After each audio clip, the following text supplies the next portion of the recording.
হরে কৃষ্ণ। আজ 25শে অগ্রহায়ণ 1431 ও 11ই ডিসেম্বর 2024 বুধবার একাদশী মোক্ষদা। এই মোক্ষদা একাদশীর দিন আমি শ্রীমদ্ ভাগবতম পাঠ করছি। আজ আমি পাঠ করছি শ্রীমদ্ ভাগবতমের 3য় স্কন্দ 13 অধ্যায় শ্রী বরাহ দেবের আবির্ভাবের শ্লোক 27 থেকে 35।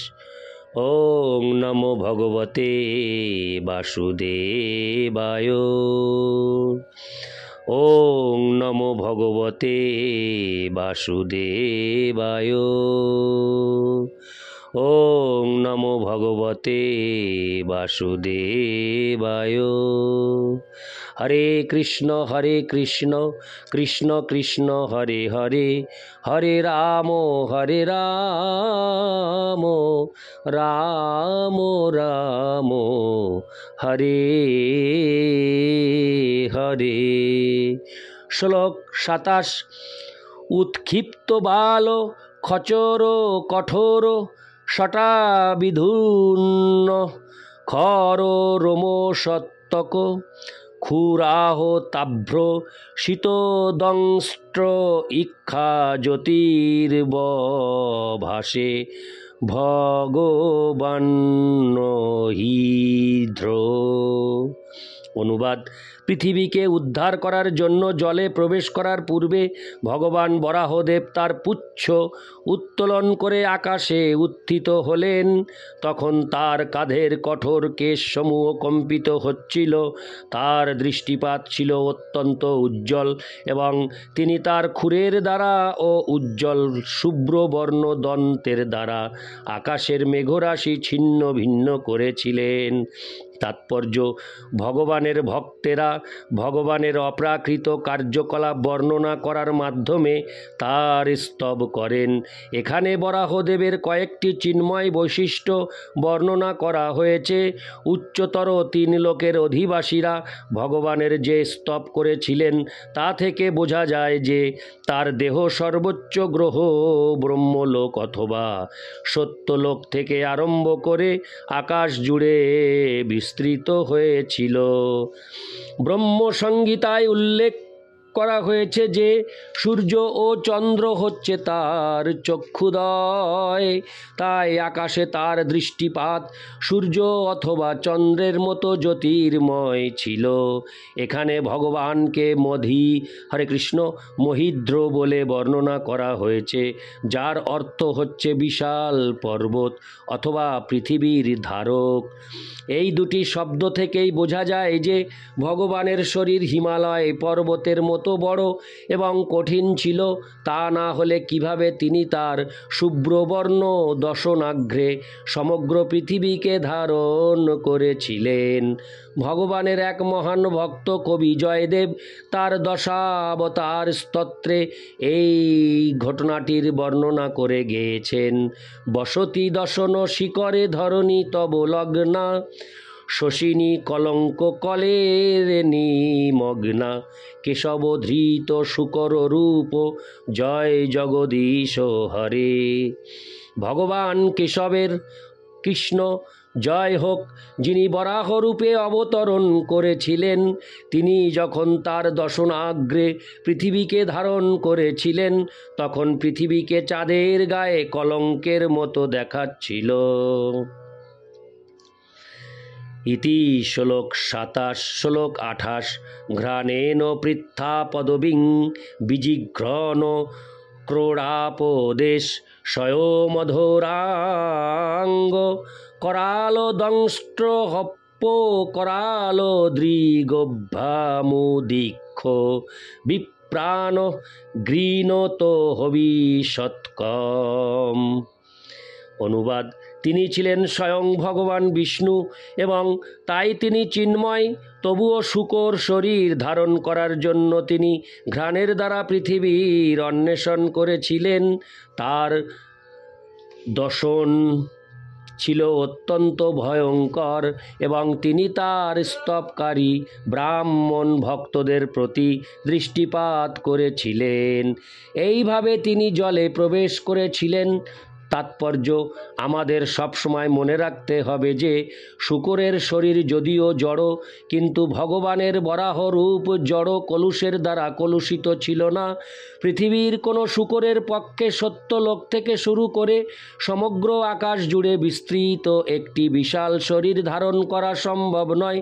তার শরীর সর্ব অবস্থাতেই চিন্ময়, তাই তার পক্ষে বরাহ রূপ ধারণ করা কেবল একটি লীলা মাত্র। তার শরীর হচ্ছে সমস্ত বেদ, অর্থাৎ অপ্রাকৃত। কিন্তু যেহেতু তিনি একটি শূকরের রূপ পরিগ্রহ করেছিলেন, তাই তিনি ঠিক একটি শূকরের মতো ঘ্রাণ গ্রহণ করতে করতে পৃথিবীর অন্বেষণ করেছিলেন। ভগবান যে কোনো জীবের ভূমিকা পূর্ণরূপে অভিনয় করতে পারেন। বরাহদেবের বিরাট আকৃতি অবশ্যই সমস্ত অভক্তদের কাছে অত্যন্ত ভয়ঙ্কর ছিল, কিন্তু তার শুদ্ধ ভক্তদের কাছে তা মোটেই ভয়ঙ্কর ছিল না। পক্ষান্তরে তিনি তার ভক্তদের প্রতি এত প্রসন্নতা সহকারে দৃষ্টিপাত করেছিলেন যে তার ফলে তারা সকলে দিব্য আনন্দ অনুভব করেছিলেন। ইতি শ্লোক 28। শ্লোক 29। সবজ্রকুটাঙ্গনি পাত বেগ বিশীর্ণ কুক্ষি নয়নুদম্বান উৎসৃষ্ট দীর্ঘমীর্ভুজৈ রিবার্তশ্চুক্রোশ যজ্ঞেশ্বর পাহি মেতি। হরে কৃষ্ণ। অনুবাদ: বিশাল পর্বতের মতো জলে নিপতিত হয়ে বরাহদেব মহাসমুদ্রের মধ্যভাগ বিদীর্ণ করেছিলেন। তখন দুটি অতি উচ্চ তরঙ্গ সমুদ্রের বাহুর মতো প্রকট হয়েছিল এবং মনে হয়েছিল সমুদ্র যেন ভয়ে তরঙ্গরূপ দীর্ঘ বাহু বিস্তার করে ভগবানের কাছে প্রার্থনা করছিলেন, হে যজ্ঞেশ্বর, আমাকে এইভাবে বিভক্ত করবেন না, দয়া করে আপনি আমাকে রক্ষা করুন।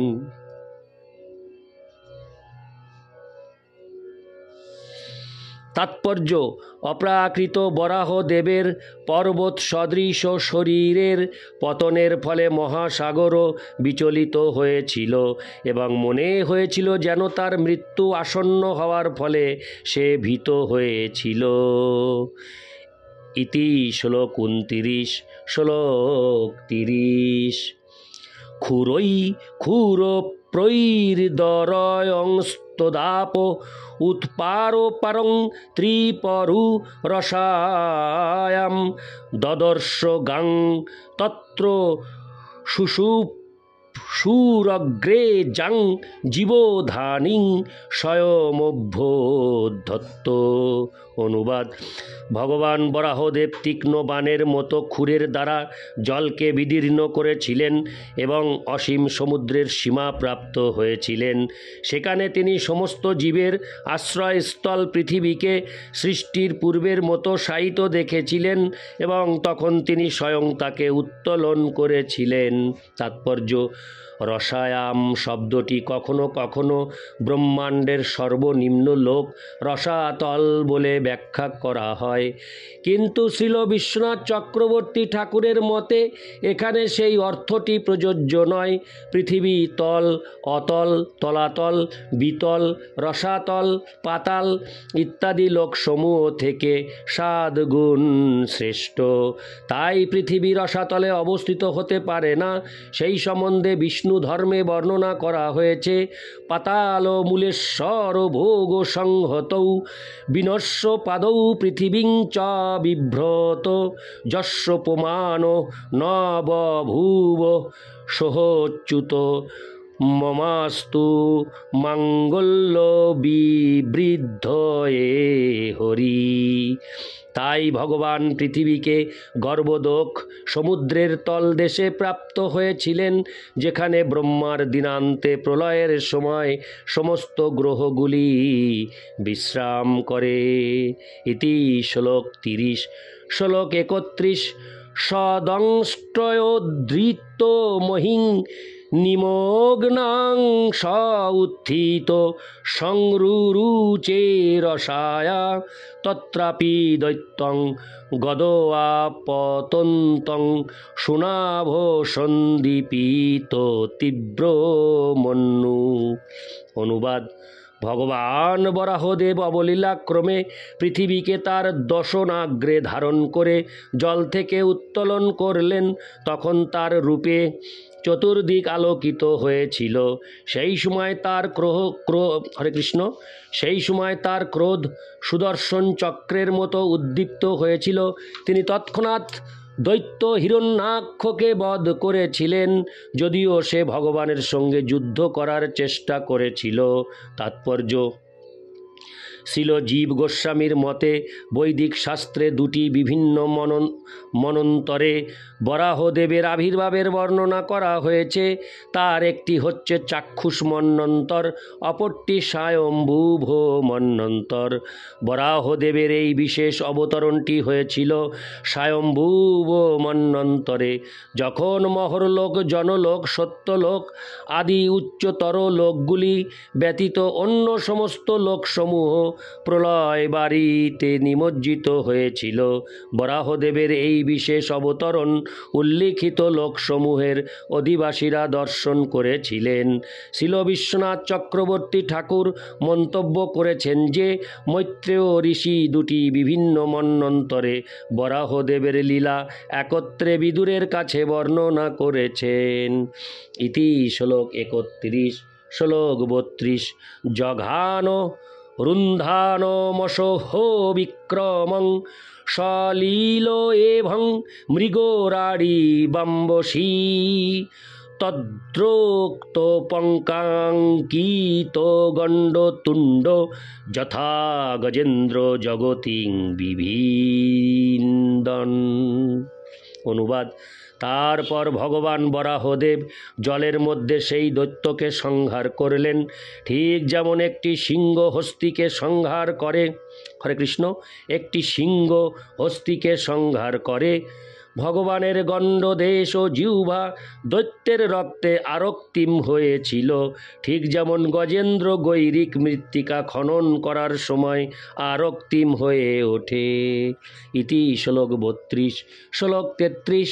তমাল নীলং শীতদন্ত কোট্টাক্ষামুৎক্ষিপন্তং গজলীলয়াঙ্গ প্রজ্ঞায় বৃদ্ধাঙ্গলয় হনুবাকৈর বিরিঞ্চি মুখা উপতস্তুরীশম। অনুবাদ: তখন ভগবান এক গজেন্দ্রের মতো ক্রীড়া করতে করতে তার শুভ্র দশনাগ্র ভাগে পৃথিবীকে ধারণ করেছিলেন। তার অঙ্গকান্তি ছিল তমালের মতো নীলাভ, এবং তাই ব্রহ্মা প্রমুখ মহর্ষিগণ বুঝতে পেরেছিলেন যে তিনি হচ্ছেন পরমেশ্বর ভগবান, এবং তারা তাকে তাদের সশ্রদ্ধ প্রণতি নিবেদন করেছিলেন। ইতি শ্লোক 33। শ্লোক 34। ঋষয় উচু জিতং জিতং তেহ জিত যজ্ঞ ভাবন ত্রয়ীং তনুং সা পরিধুম্বতে নমঃ যদ্রমো গর্তেষু নীলিল্লুরধ্বস্তস্যৈ নমো কারণ শুকরায়তে। অনুবাদ: গভীর শ্রদ্ধা সহকারে সমস্ত ঋষিরা তখন বলেছিলেন, হে অজিত, হে যজ্ঞ ভাবন, আপনি সর্বতোভাবে জয়যুক্ত হন। আপনি সমস্ত বেদের মূর্তিমান বিগ্রহ রূপে বিচরণ করছেন। আপনার বিগ্রহের রোমকূপে মহাসাগর সমূহ নিমজ্জিত হয়ে রয়েছে। কোনো কারণবশত পৃথিবীকে উত্তোলন করার জন্য আপনি এখন বরাহ রূপ পরিগ্রহ করেছেন। তাৎপর্য: ভগবান তার ইচ্ছা অনুসারে যে কোনো রূপ ধারণ করতে পারেন, এবং সর্ব অবস্থাতেই তিনি সর্বকারণের পরম কারণ। যেহেতু তার রূপ চিন্ময়, তিনি সর্বদাই পরমেশ্বর ভগবান। যেমন তিনি মহাবিষ্ণু রূপে কারণ সমুদ্রে নিবাস করেন, তার দিব্য শরীরের রোমকূপ থেকে অসংখ্য ব্রহ্মাণ্ড উদ্ভূত হয়। এবং তাই তার চিন্ময় দেহ হচ্ছে মূর্তিমান বেদ। তিনি সমস্ত যজ্ঞের ভোক্তা এবং তিনি হচ্ছেন অপরাজেয় পরমেশ্বর ভগবান। পৃথিবীকে উদ্ধার করার জন্য তিনি শূকর রূপ ধারণ করেছিলেন বলে তাকে ভ্রান্তিবশত কখনোই পরমেশ্বর ভগবান থেকে ভিন্ন বলে মনে করা উচিত নয়। ব্রহ্মার মতো মহান ব্যক্তি, মহর্ষিগণ এবং উচ্চতর লোকের অন্যান্য অধিবাসীগণ স্পষ্টভাবে তা হৃদয়ঙ্গম করেছিলেন। ইতি শ্লোক 34। শ্লোক 35। রূপং তবৈতন্ননু দুষ্কৃতাত্মনং দুর্দর্শনং দেব যদোধরাত্মকম ছন্দাংশি যস্য ত্বচি বহির্মোষজ্জং দৃশি তং গ্রীষু চতুর্হোত্রম। অনুবাদ: হে ভগবান, আপনার শ্রীমূর্তি যজ্ঞ অনুষ্ঠানের দ্বারা পূজনীয়, কিন্তু যারা দুরাত্মা তারা তা দর্শন করতে পারে না। গায়ত্রী এবং অন্য সমস্ত বৈদিক মন্ত্র আপনার ত্বকের স্পর্শে বিরাজমান। আপনার শরীরের রোমা বলিতে কুশ ঘাস আপনার নেত্রে ঘৃত এবং আপনার চার পায়ের চার প্রকার কর্ম বিরাজ করে। তাৎপর্য: এক প্রকার দুষ্কৃতী হরে কৃষ্ণ এক প্রকার দুষ্কৃতকারী রয়েছে যাদের ভগবদ গীতায় বেদবাদী বলা হয়েছে, অর্থাৎ তারা হচ্ছে তথাকথিত বেদের কঠোর অনুসরণকারী। তারা ভগবানের অবতারে বিশ্বাস করে না। সুতরাং উপাস্য বরাহ রূপে তার অবতরণের কি আর কথা। ভগবানের বিভিন্ন রূপের বা অবতারের পূজাকে তারা মানুষকে ঈশ্বর সাজাবার মতবাদ বলে মনে করে থাকে। শ্রীমদ্ ভাগবতের বিচারে তারা হচ্ছে দুষ্কৃতকারী এবং ভগবদ গীতায় 7:15 তাদের কেবল দুষ্কৃতকারী বলা হয়নি, উপরন্তু তাদের মূঢ় ও নরাধম বলে বর্ণনা করা হয়েছে এবং সেখানে বলা হয়েছে যে তাদের নাস্তিক মনোভাবের জন্য মায়া তাদের জ্ঞান অপহরণ করে নিয়েছে। এই প্রকার অভিশপ্ত মানুষদের কাছে ভগবানের বিশাল বরাহ অবতার গোচরীভূত হয় না। বেদের এই সমস্ত কঠোর অনুগামীরা যারা ভগবানের নিত্যরূপকে অস্বীকার করে, শ্রীমদ্ ভাগবতের বর্ণনা অনুসারে তাদের জেনে রাখা উচিত যে এই প্রকার অবতারেরা হচ্ছেন মূর্তিমান বেদ। বরাহদেবের ত্বক, চক্ষু, রোমাবলী বেদের বিভিন্ন অঙ্গ বলে বর্ণনা করা হয়েছে। তাই তিনি হচ্ছেন বেদের মূর্ত স্বরূপ, বিশেষ করে গায়ত্রী মন্ত্রের। ইতি শ্লোক 35। ওম নমো ভগবতে বাসুদেবায়। ওম নমো ভগবতে বাসুদেবায়। ওম নমো ভগবতে বাসুদেবায়। হরে কৃষ্ণ কৃষ্ণ কৃষ্ণ হরে হরে, হরে রাম রাম রাম হরে হরে। হরে কৃষ্ণ।